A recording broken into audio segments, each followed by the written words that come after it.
Hello everybody. I've never done this before, so I don't know why I picked this subject, like a really vulnerable one.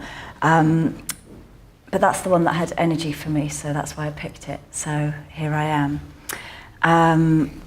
So I very much work with the practice of the body, so I'm just going to tell you exactly what's going on in my body right now. My heart is beating so fast. I thought it might, and it is. I feel a bit wobbly, I feel a bit jelly-like in my belly. Yeah, so that's okay, that's the body. We've all got them, and ultimately, I guess, being alive is to really notice what's going on in our bodies at any moment, to really feel. So I'm going to invite you to come into your body, and just to close your eyes and take a full, deep breath way down to your belly, and to notice the weight of your body on the seat. Notice your feet on the earth. And as you exhale, really allow that fullness of the exhale.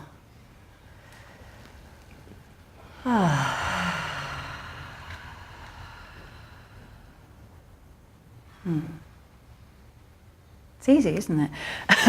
It's amazing how simply we can drop into our bodies, and how much we can be not in them as well. So I'd like to talk a little bit about risking being ourselves and clear communication. And I think we've got issues. We've got issues as humanity and in our lives and in the ways we've been brought up. You know, so often from being, knee-high to a grasshopper when we were children, our parents, the authority figures around us, they weren't honest. And, little people, they're so open. They can feel everything. I was actually attending a birth on Monday. I saw the absolute majesty of a new life coming in. And, these little people that we were and are all around us, they feel things. So say as a child you saw one of your parents upset and said, "Oh, are you sad?" And they fluffed up their feathers and said, No, I'm all right, darling. And immediately your authority, your sense of who you are is undermined, it's taken away from you. And our sense of truth is compromised. We question that because it's been, because the adults around us are not mirroring that to us.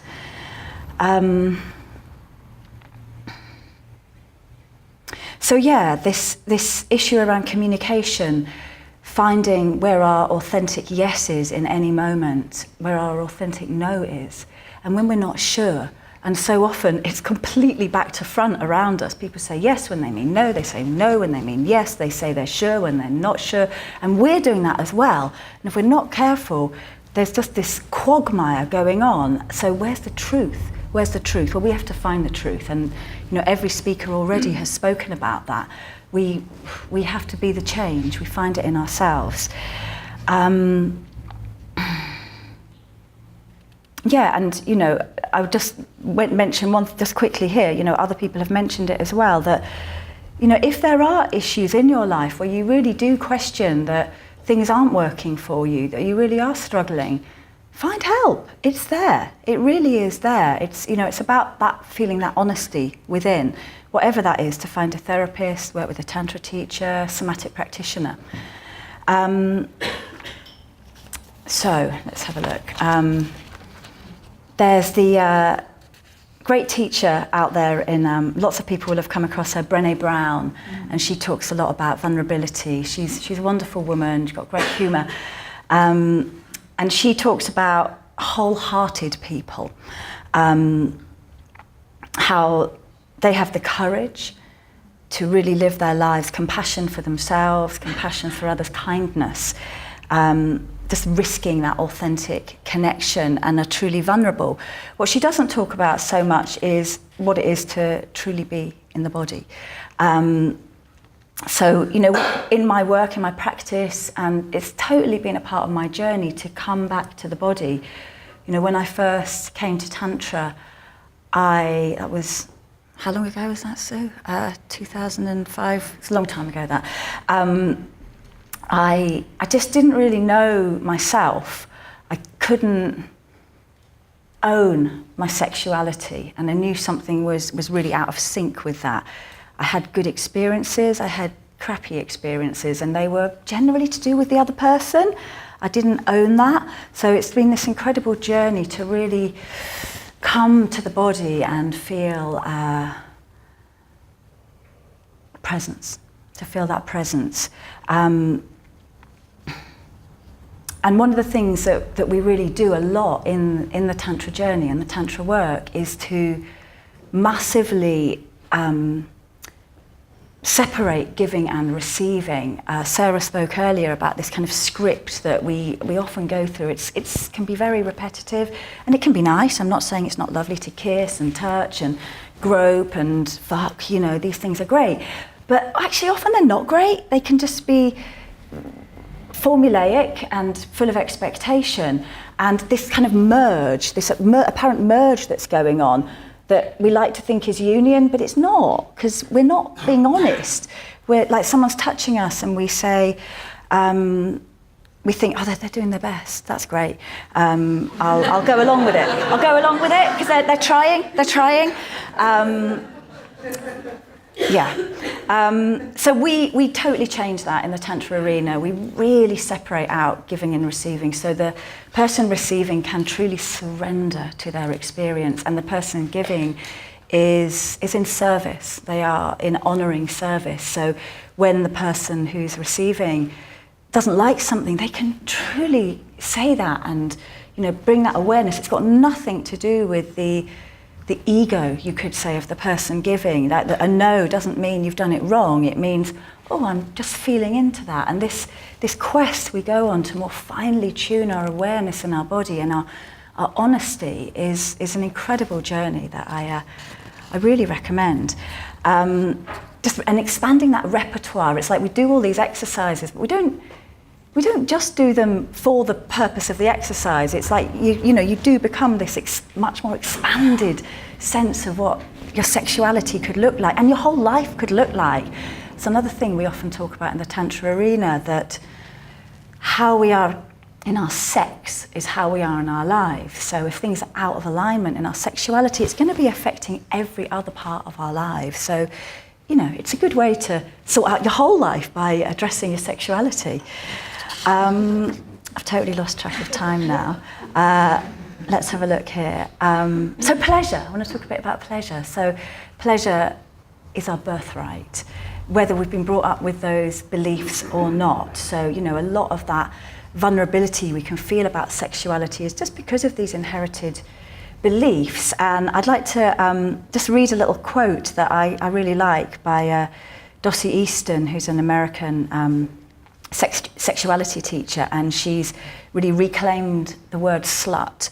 So, you know, to me a slut is somebody who just really enjoys sexuality, and Dossie has a great way of describing it. A person of any gender who has the courage to lead life according to the radical proposition that sex is nice and pleasure is good for you. And slut is not, sorry, let me read my handwriting.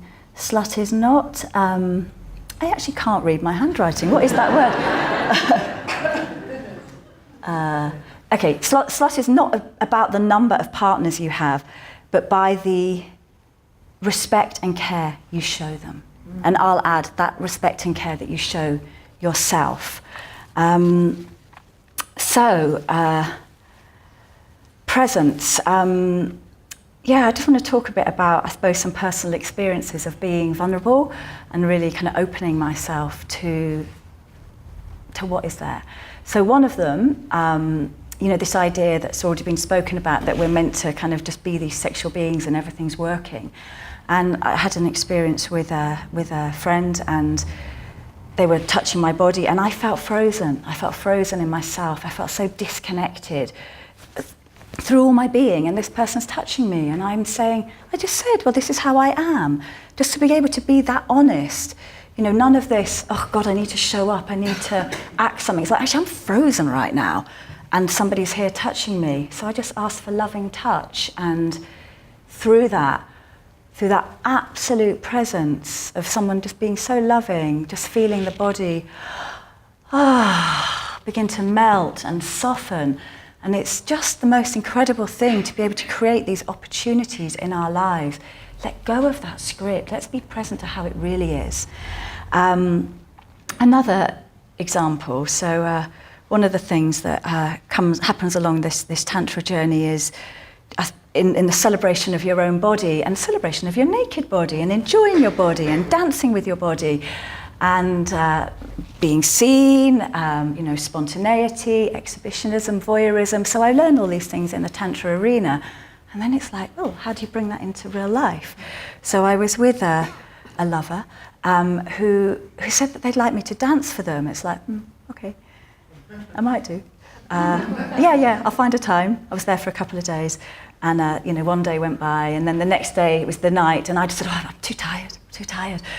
And he said, you said that last night. And I said, I could do it tomorrow morning. And then I thought, what am I kidding myself? It's this moment. If I want to do it, there is only this moment. So I nipped upstairs and I got changed, put on a lovely red basque and some beautiful stockings, and I came down and said, put some music on. And it was just, I felt so brave in that moment. I knew that ultimately I was dancing for myself, but it was received so generously. So I just invite all of you to really grasp the moment of presence in your life. And if you're not quite sure how to do that, find some help, because there's lots of great help around as well. Thank you very much.